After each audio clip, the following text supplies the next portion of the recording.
मराठा आरक्षणाचा विषय हा जरांगे पाटलाचं आंदोलन होण्याच्या पूर्वी 1.5 वर्ष आधी मी मांडला होता.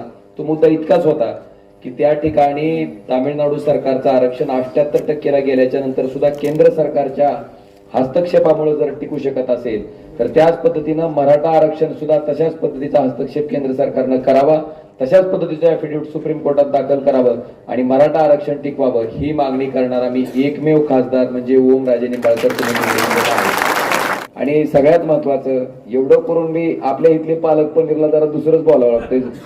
कधीतरी झोपी गेलेला जागा होतो आणि काहीतरी बोलायला चालू करतो, असा प्रकार आहे का नाही? काय काय बोलते तू? अरे